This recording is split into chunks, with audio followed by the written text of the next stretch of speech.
시청자 여러분께 문화 인사드립니다. 현월TV 윤목사입니다. 손이 시렵습니다.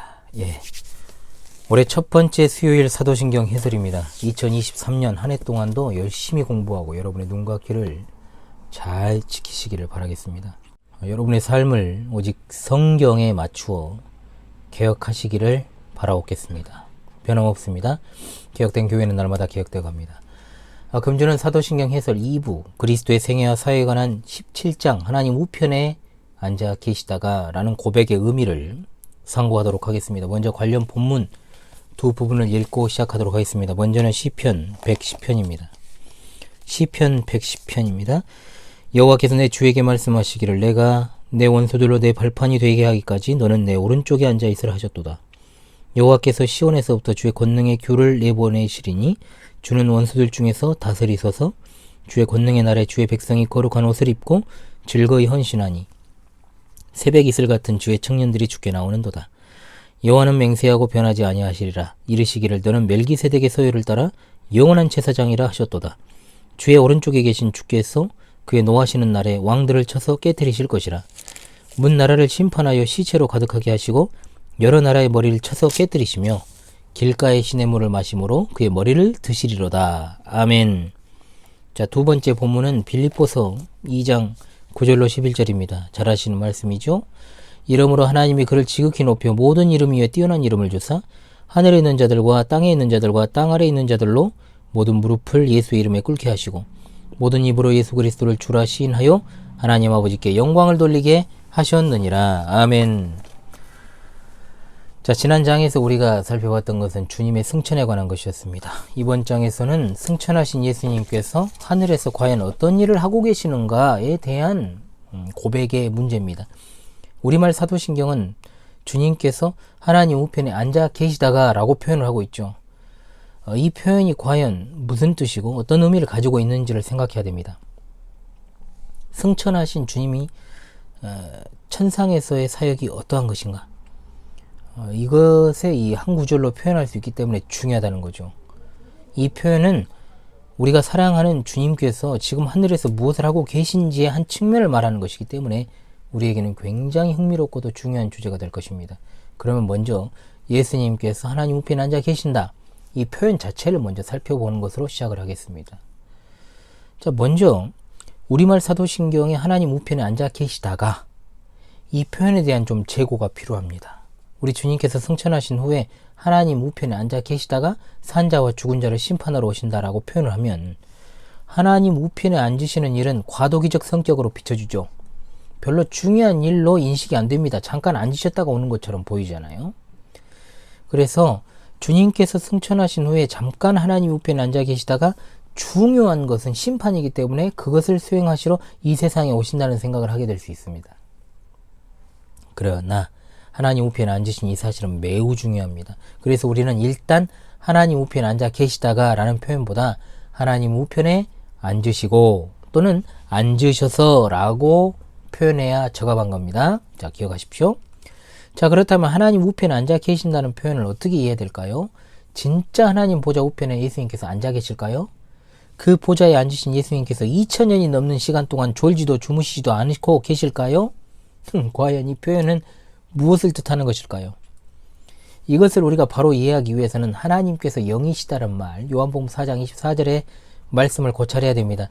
성령님만 영이신 것이 아니라 삼위일체 하나님께서 영이십니다. 그분은 어떤 물질을 필요로 하시는 분이 아니라는 것을 여러분 유념하십시오. 하나님은 영이시기 때문에 몸을 가지고 계시지 않습니다. 그런데 성경이 하나님께서 하늘 보좌에 앉아 계신다라고 했을 때는 하나님을 인간에 비유하여 표현하는 것, 즉 우리 시각에서 하나님을 이해할 수 있도록 배려하신 소위 신인 동형 동서론적 표현이라고 제가 이것을 다룬 적이 있었죠, 여러분.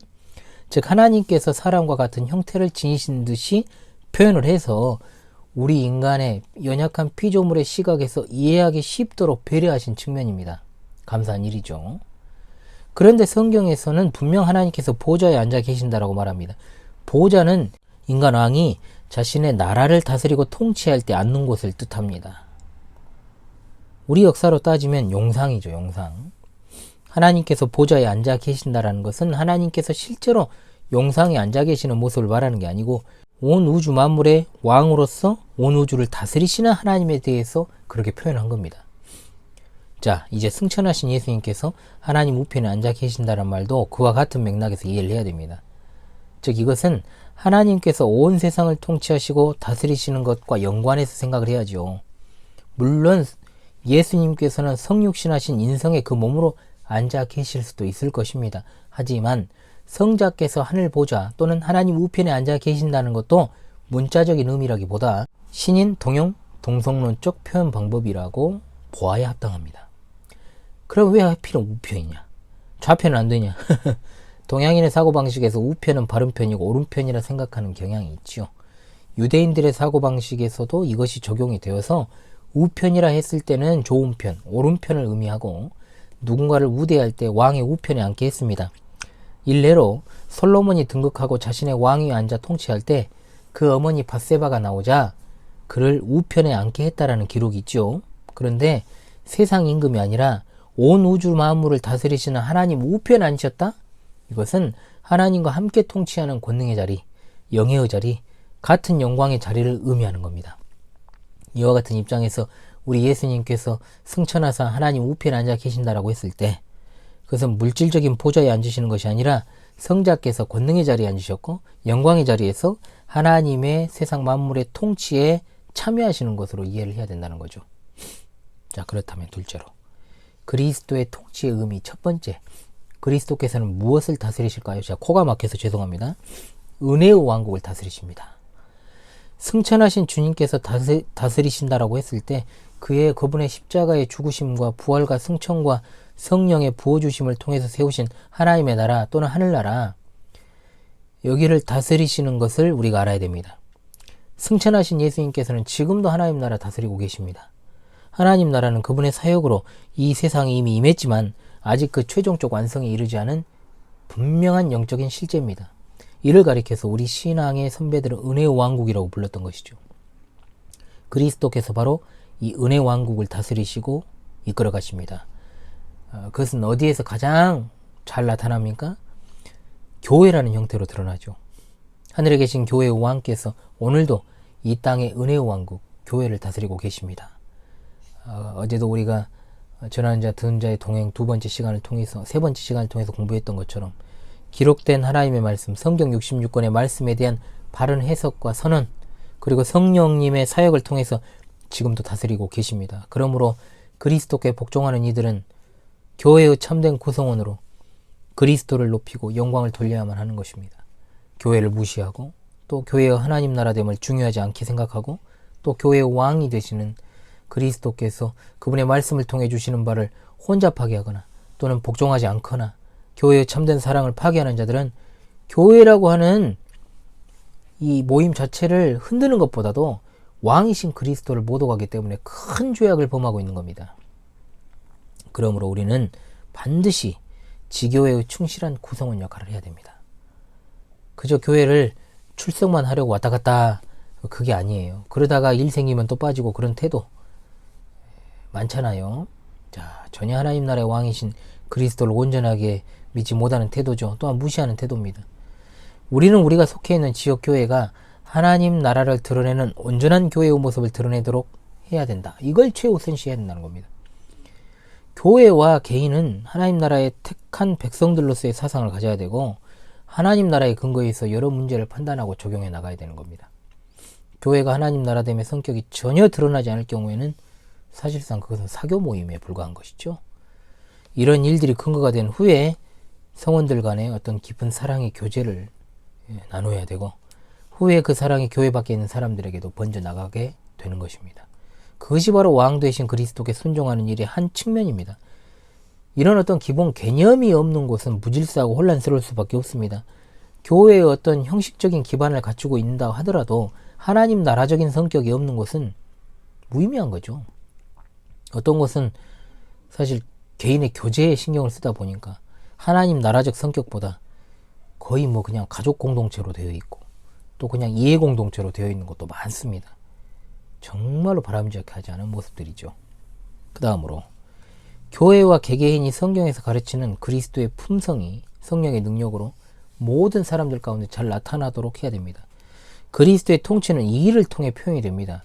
우리 개개인의 어떤 마음의 움직임에서나 다른 이들에 대한 우리의 태도나 또한 우리에게 주어진 일을 해나가는 과정에 있어서 그리스도의 품성이 드러나야 됩니다. 우리가 그렇게 해야 되는 이유는 우리의 왕이 하늘에서 우리를 다스리시고 있기 때문입니다. 그리스도의 어떤 성품 없이 구성원 상호 간에 맺어진 어떤 관계 굉장히 위험하죠. 저는 그 관계의 폐해를 너무나 잘 압니다. 반드시 하나님 나라에 대한 교회는 그리스도적인 성품으로 서로 사랑의 교제를 나눠야 됩니다. 그 다음 셋째로, 각각의 교회는 주께서 불러시키시는 일을 위해서 사명의식을 가져야 되고 그것을 위해서 힘써야 됩니다. 교회에 속한 개개인도 하나님께서 주신 사명을 이루기 위해 사는 것입니다. 교회 전체도 교회로서의 사명을 이루기 위해 노력해야 됩니다. 그것이 바로 왕의 통치를 받는 그 나라 백성의 자세죠. 모든 시대에 있어 교회는 보편적 사명을 띠고 있습니다. 그것은 시대에 따라 구분되는 사명이 아니고 그리스도의 은혜의 통치를 실현해 나가는 공통된 사명이 주어진다는 것입니다. 자, 그렇다면 은혜의 왕국에 이어서 그리스도께서는 어떤 왕국을 다스리실까요? 바로 권능의 왕국을 다스리십니다. 은혜의 왕국을 다스리시는 그리스도께서 권능의 왕국을 다스리신다. 권능의 왕국이란 말은 온 우주와 이 세상에 보편적으로 적용되는 그리스도의 다스리심을 지칭하는 겁니다. 그래서 이것을 갖다가 우주에 대한 그리스도의 왕권이다, 또는 그리스도의 보편적 통치라고 부르기도 하죠. 이런 의미에서 주님은 하늘과 땅의 모든 권세를 받았다라고 말씀하지 않습니까? 마태복음 28장 18절의 말씀입니다. 이 세상에 있는 어떤 것도 그리스도의 다스리심 밖에 있는 것 없습니다. 전혀 없어요. 심지어 사탄이라 해도 이 그리스도의 권능의 다스리심 안에만 있습니다. 이렇게 온 세상에 보편적으로 적용되는 그리스도의 왕권을 보편적 왕권이다, 그 왕권이 시행되는 것을 권능의 왕국이다, 이렇게 부르는 것이 적절한 것이죠. 쉽게 말하면 권능의 왕국은 은혜의 왕국에 대한 그리스도의 다스리심을 위해서 존재하는 것이다. 즉 우리 주님께서는 그분의 교회를 위해서 이 세상 전체를 다스리십니다. 이 세상이 존재하는 목적, 주님의 교회를 위해서다. 여러분, 이것은 절대 과언이 아닙니다. 음부의 권세라도 이 교회를 해할 수 없다. 바로 이 세상 전체가 교회를 위해 그리스도의 다스리심 아래 있기 때문입니다. 국가가 없어도 교회 존재할 수 있느냐? 있습니다. 여러분, 착각하지 마십시오. 대한민국이 없으면 교회가 없어집니까? 아니에요. 교회는 영원합니다. 그러므로 여러분, 좀 이제 보수 쪽에 있는 분들이 그런 말을 자주 하더라고요. 나라가 있어야 교회도 있다. 물론 그 말의 뜻이 뭔지는 압니다. 그러나 그런 말 함부로 쓰면 안 됩니다. 신자로서는요, 나라가 없고 세계가 없어져도 교회는 있어요. 뭔 말씀인지 아시겠죠? 자, 그렇기 때문에 세계 단일 정부가 수립이 돼서 교회를 핍박한다고 교회가 없어집니까? 아니잖아요. 그런데 무슨 일개 나라 하나가 없어진다고 교회가 없어진다, 그런 말을 함부로 합니까? 교회는 끝까지 영원합니다. 교회는 은혜의 왕국이요 권능의 왕국이기 때문입니다. 그 사실을 믿으십시오. 그럼 어떻게 교회가 파괴되겠습니까? 한낱 세속 정부에 의해서 그렇게 될 일은 없습니다. 여러분, 걱정하지 마십시오. 그래서 여러분들, 절대로 주님께서 말씀하셨죠. 내가 내 교회를 세운다 그랬습니다. 음부의 권세가 이기지 못할 것이라고 분명히 말씀하셨지 않습니까? 그러니까 이 세상이 멸망하지 않고 존재하는 것은요, 이 세상에 존재하는 은혜의 왕국으로서의 교회 때문인 것입니다. 이 사실을 기억하십시오. 주님이 다시 오실 때까지 은혜의 왕국을 위한 권능의 통치가 계속해서 나타나게 될 겁니다. 이 세상에 교회를 세워주신 목적이 하나님 나라 영광을 위해서인데, 나날이 교회들이 세속화되고 잘못된 가르침, 불신앙적 요소들이 넘쳐나는 것은 진짜 기가 막힌 일 아닙니까? 세상에 존재하는 이유가 교회에 있는데, 타락한 세상의 풍조를 교회가 따르고 그 사조에 영합하는 교회, 타협하는 교회가 과연 은혜의 왕국으로서 주님의 권능의 통치를 받는 교회냐, 이 말이죠. 과연 그런 교회의 왕이 진짜 그리스도십니까? 아니면 목회자가 왕일까요? 권력을 가진 특정 장로일까요? 재산을 많이 가진 특정 성도일까요? 온 세상은 기본적으로 왕 되신 그분에게 합당한 영광과 영예를 돌려드리지 않아요. 당연합니다. 그게 하나님을 모르는 자들이니까. 하지만 교회가 하나님께 합당한 영광과 영예를 돌리지 않는다면 그리스도께, 그건 뭐예요? 그것은 교회가 더 이상 아닌 거죠. 그리스도께서 하나님 우편에 앉으셔서 지금 이 시간에도 통치하고 계심을 믿으시기 바랍니다. 이 사실을 깨닫고 있는 하나님 나라 백성답게 우리는 이와 함께 참된 경배와 영광을 돌려드려야 됩니다. 우리는 감사의 마음으로 그리스도를 높이고 그분에게 무궁한 찬양을 돌려야 됩니다. 이 경배와 찬양은 계속됩니다. 죽임을 당하신 어린 양이 능력과 부와 지혜와 힘과 존귀와 영광과 찬송을 받으시기에 합당하시기 때문이다. 요한계시록 5장 12절의 말씀 아닙니까? 꼭 기억하십시오, 여러분. 자, 오늘은 사도신경 해설, 올해 첫 사도신경 해설 가운데 하나님 우편에 앉으시고 라는 고백에 대해서 상고를 했습니다. 여러분, 복습과 학습에 좀 충실하시고요. 다음 시간에 뵙도록 그렇게 하겠습니다. 여러분, 이번 시간도 수고하셨습니다. 지금까지 효널TV 윤목사였습니다. 감사합니다.